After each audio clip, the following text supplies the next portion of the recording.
अहिले नेपालमा एउटा अथाह धन्दा चलेको र अकुत पैसा कमाइ गर्न सक्ने ठाउँ र जहाँ एकाधिकार सञ्चालन भएको ठाउँ भनेको कारागार हो। हेर्नुहोस्, नेपालभरिका कारागारहरू हुन् जहाँ सबैभन्दा धेरै ठुलो चाहिँ एकाधिकार सिर्जना भएको छ। यहाँभित्र यस्तोसम्म चाहिँ राज्य छ, यस्तो व्यवस्था छ, यो अचम्म डरलाग्दो छ। यसमा कसैले आँखा पुगेको छैन। हेर्नुहोस्, कैदीहरूको सरुवाका लागि पनि शक्तिको खेल हुन्छ। हेर्नुहोस्, तर यसमा पल शाहको परिवारले र पल शाहले यो कुरा बुझेर यो विषयमा उठान गर्नुपर्छ। दैनिक रूपमा खानाका लागि 700 ग्राम चामल प्राप्त हुन्छ। त्यो पल शाहले पनि त्यही 700 ग्राम चामल प्राप्त गर्ने हो। 60 रुपियाँ दैनिकी खर्च प्राप्त गर्नुहुन्छ। त्यो 60 रुपियाँले खाजा खानुपर्छ र तरकारी खानुपर्छ, नुन तेल पुर्याउनुपर्छ र दसैँ जस्तो महान चाडका लागि 300 रुपियाँ छुट्याइएको हुन्छ। त्यसबाट उहाँले दसैँ खर्च पुर्याउनुपर्छ र गर्मी याम र सिरक डस्नाका लागि 2500 रुपियाँ चाहिँ खर्च प्राप्त हुन्छ। त्यसले चाहिँ त्यो गर्मीको लुगाहरू पनि खरिद गर्ने र ओड्ने ओछ्याउनेको लागि व्यवस्था गर्नुपर्छ र जाडोमा चाहिँ सिरक डस्नाको लागि र लुगाको लागि उहाँलाई 2500 रुपियाँ प्राप्त हुन्छ। यसैबाट दैनिकी गुजारा पल शाह र पल शाह जस्तै अन्य थुनुवा कैदी बन्दीहरूले पुरा गर्नुपर्छ। यिनी कर्मीहरूलाई पक्राउ गर्दाखेरि के उनीहरूले खेल्दै गरेको फिल्महरू सक्न दिएको थियो। हामी किन यसलाई रिजेक्ट हुन्छौँ? किनभने एउटा व्यक्तिलाई चाहिँ न्यायिक हिरासतमा राखेको कुरा हो। न्यायिक हिरासतमा रहँदाखेरि उसका अरू मौलिक कुराहरू, फन्डामेन्टल कुराहरू उसले प्रयोग गर्ने अधिकार दिउँ। बरु त्यसको पेमेन्ट राज्यलाई उसले गरोस्, त्यस बापत राज्यलाई ट्याक्स प्राप्त हो। राज्यको चाहिँ बृहत्तर उन्नतिका लागि त्यो व्यक्तिको चाहिँ मन र उसको शक्ति र उसको क्षमताको प्रयोग होस् र भन्ने सन्दर्भमा निवेदन उजुरी हालौँ भन्ने कुरा पनि मैले भनेको छु। पल शाहकै मुद्दाबाट के सुरु गरौँ भन्दा सबैले डाला बन्न मात्रै जान्ने छन् भने मात्रै काम पाउने होइन नि। गीत गाउन पाउने रहेछ भने त्यसका लागि के गर्ने? अभिनय गर्न सक्ने रहेछ भने उसका लागि के व्यवस्था गर्ने भनेर यसका लागि चाहिँ कानुन संशोधन गर्नुपर्ने छ भने संशोधन गरेर, आवश्यक परिमार्जन गर्नुपर्ने भए परिमार्जन गरेर चाहिँ यसतर्फ चाहिँ हामीहरूले चाहिँ त्यो व्यक्तिहरूलाई प्रयोग गर्नुपर्छ। पल शाहको परिवारले उठान गर्नुपर्ने हो। उहाँहरू नै चाहिँ ले पनि त्यो कुरा उठान गर्नुभएको छैन। अहिले जो संलग्न उहाँ तनाउमा हुनुहुन्छ कान व्यवसायीहरू, पलकै आफ्नै दाइको छोराहरू, उहाँहरूले पनि यो कुरालाई अगाडि बढाउन सक्नुहुन्थ्यो। त्यो कुरालाई अब उहाँहरूले छिटो छरितो रूपमा मुद्दा टुङ्ग्याउने तर्फ उहाँहरू पनि अगाडि नलागेको हो कि भन्ने चाहिँ भान हुन्छ। मौकामा बुझेका केही व्यक्तिहरू जो चाहिँ अदालतको आदेशमा पनि उपस्थित हुन नगएका कारण अदालतको एउटा प्रक्रिया हुन्छ, त्यो प्रक्रियामा रहेका कारण पनि मुद्दा ढिलो भएको भन्ने अवस्था हो। दसैँ अगाडि छुट्छन् भन्ने नाममा केही कार्य गरिएन भने त भाग्य छ भन्ने नाममा डोकामा दुध दुहुँदा अडिँदैन भन्छन् नि। अब दसैँ अगाडि पल शाहलाई छुटाउने नाममा कुनै पनि कार्य भएन भने त त्यसको कुरा अर्कै कुरा हो। नत्र मुद्दा टुङ्ग्याउनका लागि दसैँ अगाडिसम्मको टाइम पर्याप्त हो। त्यो समयसम्ममा मुद्दाका सम्पूर्ण प्रक्रिया पुरा गरेर मुद्दालाई फाइनल हियरिङमा पुर्याउन सकिन्छ।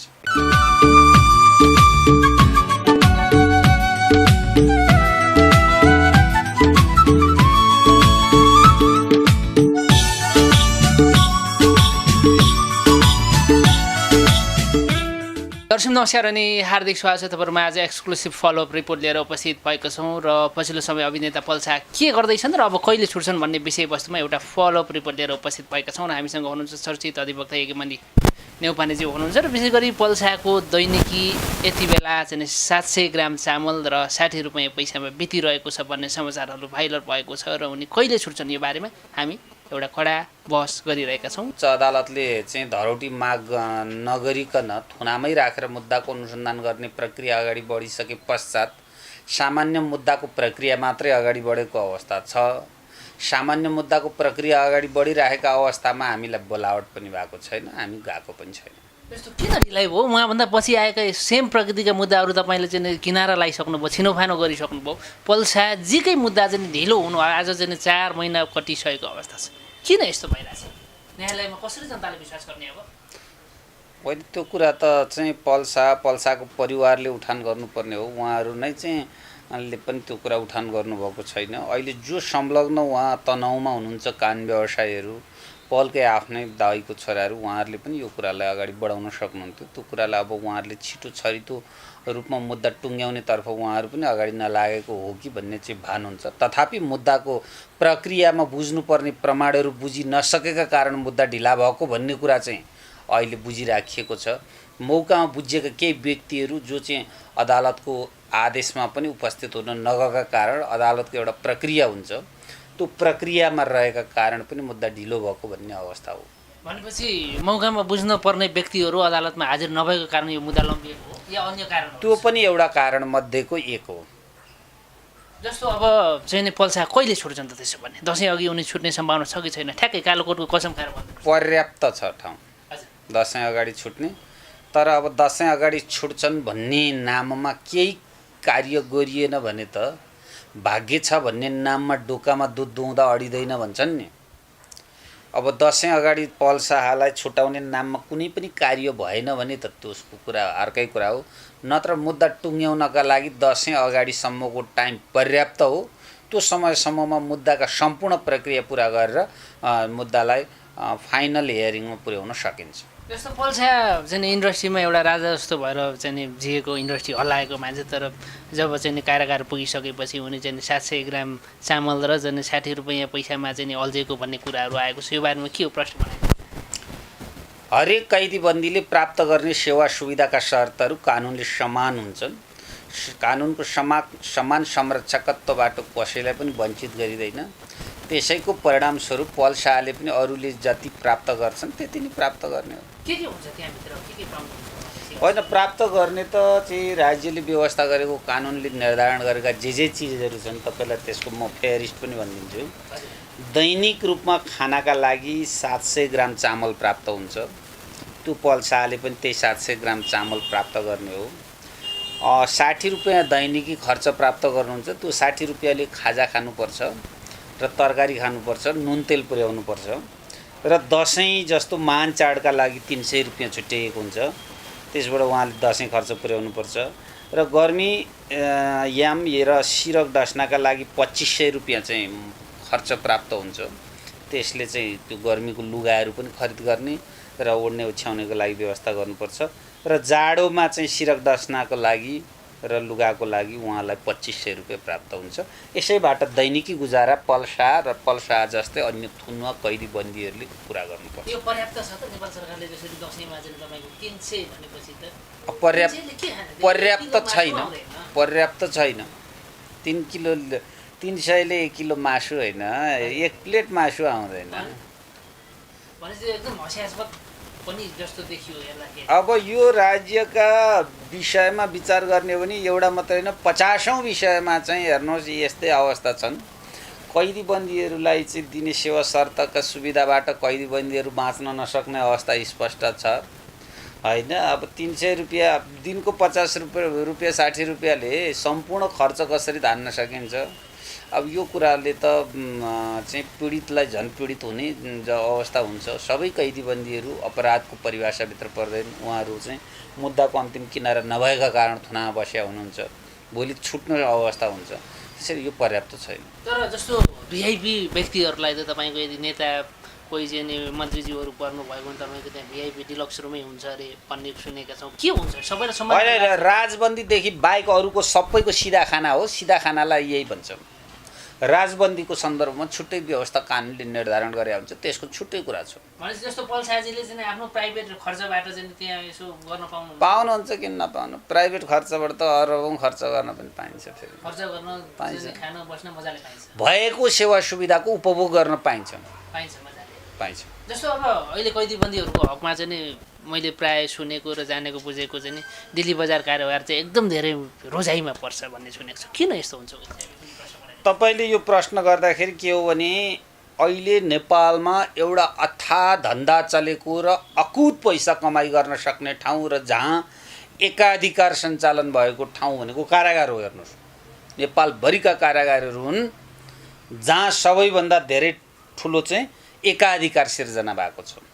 यहाँभित्र यस्तोसम्म चाहिँ राज्य छ, यस्तो व्यवस्था छ, यो अचम्म डरलाग्दो छ, यसमा कसैले आँखा पुगेको छैन। हेर्नुहोस्, त्यहाँभित्र एकाधिकार रूपमा तपाईँको चाहिँ होटलहरू सञ्चालन भएको हुन्छ, एकाधिकार रूपमा पसल सञ्चालन भएको हुन्छ। त्यहाँका दाम मूल्यको कुरा बाहिर ल्याउनका लागि कुनै पनि कैदीबन्दीलाई अधिकार दिएको हुँदैन र हरेक कैदीबन्दीलाई भेट्न जाँदाखेरि उनीहरूका पछाडि कोही न कोही नाइके सब नाइकेलाई प्रयोग गरिएको हुन्छ, परिचालन गरिएको हुन्छ। उसले कारागार प्रशासनभित्रको कैदीबन्दीहरूभित्र रहेको त्यो अराजकतालाई सार्वजनिक गर्छ भन्ने डरका बावजुद त्यो कुरा उल्लेख गरिएको हुन्छ। यहाँ कारागार प्रशासन सुधारका नाममा कैदीबन्दी सुत्ने र खाने व्यवस्थाको सुधार मात्रै होइन, त्यहाँभित्रको एकाधिकारको सुधार गर्नुपर्छ। त्यहाँभित्रका चाहिँ नाइके सब नाइकेहरूले चाहिँ जसरी चाहिँ हिँडेका हुन्छन् त्यो अवस्था यहाँका प्रधानमन्त्री मन्त्रीभन्दा माथिल्लो दर्जाको हैसियत निर्धारण गरेका हुन्छन् र एउटा कारागारको नाइके एक ठाउँबाट अर्का ठाउँमा चाहिँ सरुवा गर्नु पर्यो भने सरकार हल्लिन्छ। त्यहाँ त्यति ठुलो कमिसनको खोरो धन्दा चलेको हुन्छ त्यो व्यवसायमा। त्यसो भएका कारण दिल्ली बजार कारागार किन रोज्छन् भन्ने कुराको यसको अभिष्ट एउटा उदाहरण यो हो। यहाँ पैसा हुने, पद हुने, प्रतिष्ठा हुने या त्यसभित्रका पनि नाइके खलनाइकेहरूले के हुन्छ भने यहाँभित्र दिनदहाडे चाहिँ जाँड रक्सी सेवन गर्ने सम्मको अवस्था पनि चाहिँ बुझिँदै आएको छ। त्यहाँ चुरोट लगायतका चाहिँ चिजहरू चाहिँ खान बस्न पाउने व्यवस्थाको चाहिँ व्यवस्था गरिएको भन्ने बुझिन्छ। त्यहाँ हामीले पनि कतिपय अवस्थामा देख्दाखेरि बाहिर चाहिँ त्यहाँ पार्क जस्तो ठाउँमा बसेर उहाँहरूले ऐस आराम गरिरहेको देखिन्छ। कोही कैदीबन्दीहरूलाई चाहिँ गोलकोठरी जस्तो अवस्थामा राखिएको अवस्था हुन्छ भने त्यहीँभित्रको पैसा साम दाम दण्ड भेद प्रयोग गर्नेहरूलाई चाहिँ त्यही किसिमको चाहिँ व्यवस्था गरिएको हुन्छ। यहाँभित्र पनि समानता कानुनले निर्धारण गरे पनि असमान व्यवहार गरिएको छ। यो असमान व्यवहारभित्र कैदीबन्दीहरूमा पनि यो विषय उठान गर्नुपर्ने अवस्था र आवश्यकता चाहिँ छ। पल्साजीले चाहिँ चाहनुभयो भने कि यहाँ चाहिँ उहाँबाट यहाँ आउन सक्नुहुन्छ कि हुन्न, यहाँ केन्द्रीय कारागार चलाउन सक्नुहुन्छ? त्यो त्यसभित्र पनि पावर चाहिन्छ, शक्ति चाहिन्छ। कैदीहरूको सरुवाका लागि पनि शक्तिको खेल हुन्छ। हेर्नुहोस्, मैले एउटा चाहिँ म तपाईँलाई बताऊँ, झुम्का कारागारको एकजना त्यो कारागारको नाइकेलाई परिवर्तन गरिदिँदाखेरि करोडौँको चलखेल भएको थियो भन्ने कुरा सार्वजनिक भएको थियो कि अहिले मानव सेन्ट्रल जेल या दिल्ली बजार जेलको जो नाइके छ नि तिनीहरूलाई त्यो जेलबाट निकाल्नु पर्यो या त्यो जेलबाट हटाउनु पर्यो भने करोडौँ चलखेल हुन्छ। यहाँ ती थुनुवा कैदीबन्दीहरूभित्र त्यस्तो छ। त्यहाँभित्रका चाहिँ एउटा बिस्कुटको दाममा चाहिँ 10 रुपियाँभन्दा बढी चाहिँ प्रयोग गरिएको हुन्छ, एउटा चियाको दाम त्यसरी नै गरिएको हुन्छ, त्यहाँभित्रका क्यान्टिनहरू त्यसरी सञ्चालन गरिएको हुन्छ। त्यहाँ एकाधिकार छ, त्यहाँ उनीहरूको मोनोपोली चल्छ। त्यहाँ चाहिँ कारागार प्रशासन र चाहिँ नाइके सहनाइकेहरू मिलेका हुन्छन्, त्यहाँ रहेका कैदीबन्दीहरूलाई चुस्ने काम हुन्छ। अर्को कुरा के छ भने बरु कारागार प्रशासनमा ती कैदीबन्दीहरूको सन्दर्भमा तपाईँले थाहा छ नि चाहिँ दैनिक रूपमा 60 रुपियाँ प्राप्त गर्छन् भन्ने, तर त्यहाँ महँगीको दर नहुनु पर्ने खुल्ला बजारको अवधारणा बमोजिम त्यहाँ चाहिँ सेवा सुविधा प्राप्त गर्नुपर्ने हो नि तिनीहरूले दिनमा 60 रुपियाँ प्राप्त गर्नेलाई। तर त्यहाँ सामान्य सुपर मार्केटको भन्दा बढी दाम लिएर चाहिँ सामानहरू बिक्री गर्ने गरिन्छ। यो विषयमा कसैले हेर्दैन, कसैले बोल्दैन।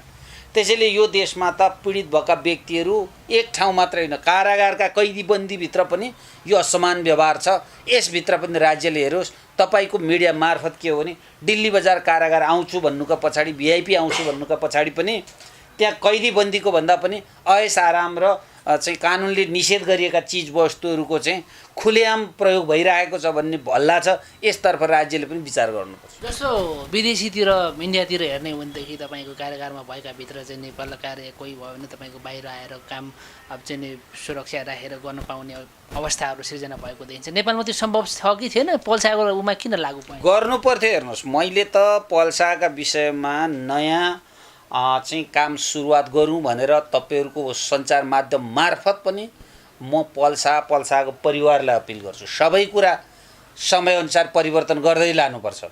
अब संसारमा कैदीबन्दीलाई हिजोको हेर्ने दृष्टिकोणबाट आज छैन। आज सुधार गृहको नाममा परिवर्तन भएको छ। अन्तर्राष्ट्रिय अभ्यास यही छ।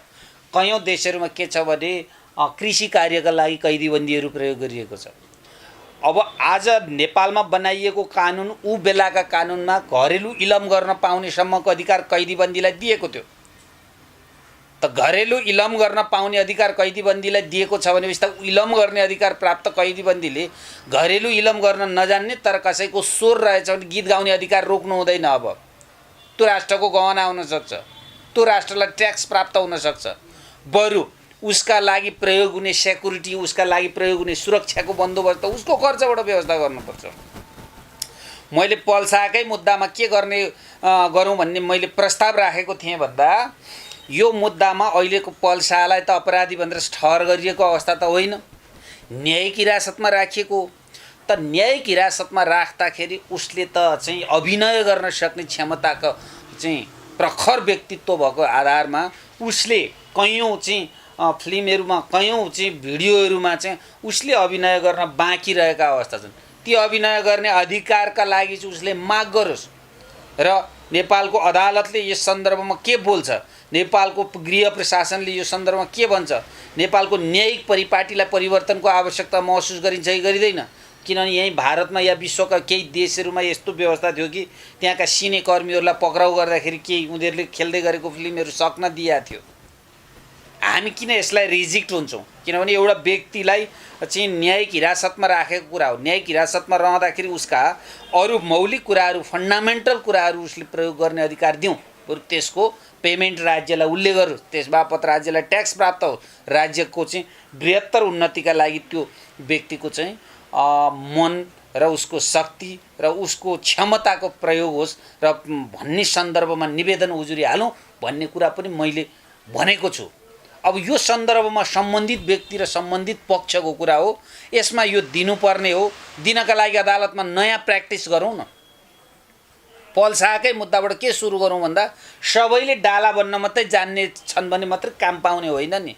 गीत गाउन पाउने रहेछ भने त्यसका लागि के गर्ने, अभिनय गर्न सक्ने रहेछ भने उसका लागि के व्यवस्था गर्ने भनेर यसका लागि चाहिँ कानुन संशोधन गर्नुपर्ने छ भने संशोधन गरेर, आवश्यक परिमार्जन गर्नुपर्ने भए परिमार्जन गरेर चाहिँ यसतर्फ चाहिँ हामीहरूले चाहिँ त्यो व्यक्तिहरूलाई प्रयोग गर्नुपर्छ र परिचालन गर्नुपर्छ भन्ने मेरो त स्पष्ट दृष्टिकोण थियो र छ।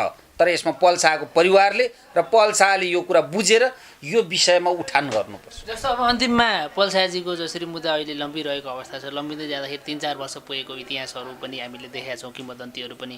तर चाहिँ नि त्योभन्दा पछि आएका मुद्दाहरू तपाईँले किनारा लगाइसक्नु भएको छ, फौजदारी मुद्दाहरू नै। यो किन ढिलो भएको र अझै ढिलो हुने पो हो कि पल्सालाई भित्रै पो आजीवन अब सडाइने हो कि जस्तो शङ्का उपशङ्काहरू पनि जन्मिया छ नि, के भन्नुहुन्छ यो बारेमा?